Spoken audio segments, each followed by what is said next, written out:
ঘরে ফিরেই শুনল দীপা, খবর ভয়ানক। কি হলো তারপর জানতে হলে ভিডিওটি দেখতে থাকুন।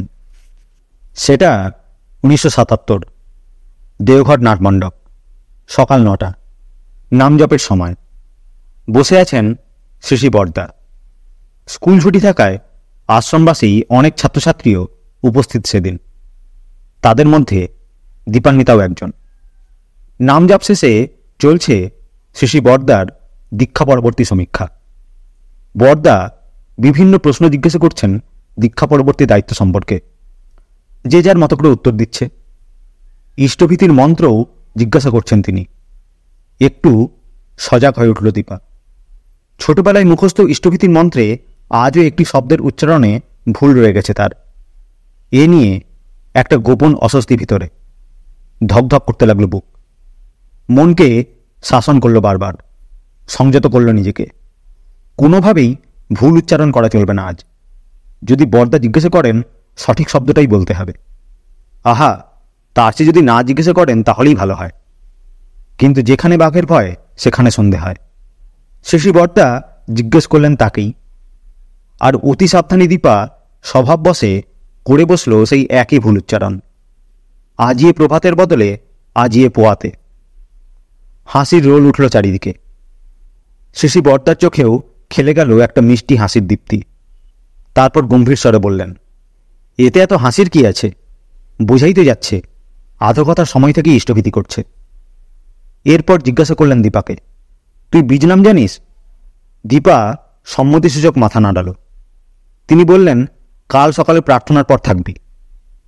পরদিন 16ই আগস্ট 1977, ভোরের প্রার্থনার পর দীপা আর তার ছোট বোনকে সৎ নামে দীক্ষাদান করলেন শ্রী বর্দা। দীক্ষার বয়স তখনও হয়নি দীপার। বোন তো আরও ছোট। কিন্তু ন্যায়াধীশ তিনি। দীক্ষা হলো তাদের। নীতির অধিপতি তিনি, ধর্মের অটল প্রহরী। ধর্ম রক্ষার্থে শুধু নিয়ম কেন, প্রয়োজনে কোষ্ঠী ওলটপালট করে দিতে পারেন। দেখতে দেখতে কেটে গেছে 5 বছর। একটু বড় হয়েছে দীপান্বিতা। এখন পড়ে 10ম শ্রেণীতে। মার্চ মাস 1981। এবছরই স্কুল ফাইনাল পরীক্ষা তার। তখন তপবন ও বিনাপানি স্কুলের ছাত্রছাত্রীদের ফাইনাল পরীক্ষা দিতে যেতে হতো চিত্তরঞ্জনে। শ্রী বর্দা ওখানকার এক গুরুবনের কোয়ার্টারে দীপান্বিতা সহ 9 জন ছাত্রীর থাকার ব্যবস্থা করে দিলেন। সাথে অভিভাবক হিসেবে যাবেন সুনীল মাস্টার মশাই এবং মিলন দিদিমণি। যাওয়ার সময় দীপান্বিতার বাবা বললেন দীপান্বিতাকে, ভালো করে পরীক্ষা দিবি, আমি মাঝে একদিন গিয়ে তোকে দেখে আসব। পরীক্ষা শুরু হলো। এর মাঝে বাকি যেসব ছাত্রীরা একসাথে ছিল তাদের বাড়ি থেকে অভিভাবকরা একবার হলেও এসেছেন দেখা করতে। কিন্তু দীপান্বিতার বাবা এলেন না। খুব অভিমান হলো দীপান্বিতার বাবার উপরে। সবাই এলেন আর বাবা এলেন না। ইতিমধ্যে একদিন গোড়াদা এলেন আশ্রমিক আরেক দাদার সাথে। জানালেন শ্রী বর্দা পাঠিয়েছেন তাদেরকে দেখে যেতে, কোনো অসুবিধা হচ্ছে কিনা, পরীক্ষা কেমন হচ্ছে ইত্যাদি জানতে। দীপান্বিতা বলল গোড়াদাকে, বাবা তো এলেন না। গোড়াদা বললেন, তাতে কি, বর্দা তো আমাদের পাঠিয়েছেন। অভিমান আরও বাড়ল দীপান্বিতার। যাই হোক, যথাসময়ে শেষ হলো পরীক্ষা। দেওঘরে ফিরে এলো সবাই। ফিরল দীপান্বিতাও। এসেই পেল খবরটা, বাবা অসুস্থ, খুব অসুস্থ, বিছানায় শুয়ে আছেন।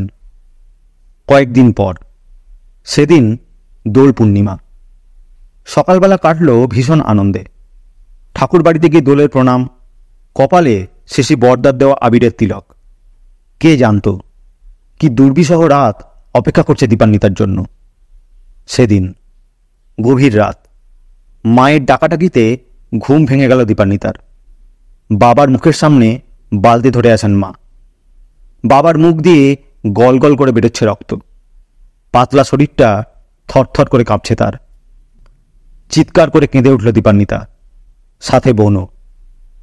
নিউ বিল্ডিং বা আসাম হাউসে তাদের ঘরের পাশেই থাকতেন বদরপুরের ঠাকুরদাসদা। কান্নার চিৎকার শুনে এসে ব্যাপার দেখে তিনি ঊর্ধ্বশ্বাসে ছুটলেন বর্দা বাড়িতে। সেখান থেকে ডেকে আনলেন ডাক্তার বিনায়ক মহাপাত্রদাকে। ভোর রাতে তড়িঘড়ি সৎসঙ্গ হসপিটালে ভর্তি করা হলো বাবাকে। পরের দিন সকাল 9টা। নামজাপের পর শিশি বর্দার কাছে নাটমণ্ডপে বসে আছে দীপান্বিতা। ভয়ে দুশ্চিন্তায় সারা রাত কেঁদে কেঁদে চোখ মুখ ফুলে গেছে। বাবা হাসপাতালে, মা বাবার সাথে। মনে এখন যেন একখণ্ড জমাট বাঁধা পাথর। শিশি বর্দা বললেন স্নেহ ভরে, কাঁদিস না, তুইও নাম কর, আমিও করব, দেখবি বাবা ঠিক হয়ে যাবে। কেটে গেল দীর্ঘ 2.5 মাস। সেই মহানামের গুণে আর তাঁর অপার দয়ায় বেঁচে গেলেন বাবা। হাসপাতাল থেকে ছাড়া পেলেন তিনি। ইতিমধ্যে কিছুদিন পর ফল বের হলো স্কুল ফাইনাল পরীক্ষার।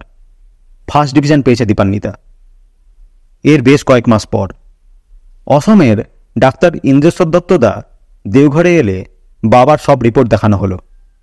বিশ্বাসই করতে চাইলেন না তিনি এই রোগী বেঁচে থাকতে পারে। বাবাকে দেখে শুধু বারবার বললেন, এও কি সম্ভব? পরে জানা গেছিল দীপান্বিতার বাবা অর্থাৎ কন্দর্পরঞ্জন স্বামীদার ঠিকুজিতে আয়ু ছিল মাত্র 62 বছর। আর 1980-81 অর্থাৎ যে সময় তিনি এই রকম গুরুতর অসুস্থ হয়ে পড়েছিলেন, ওটাই ছিল কোষ্ঠী অনুযায়ী তার শেষ সময়কাল।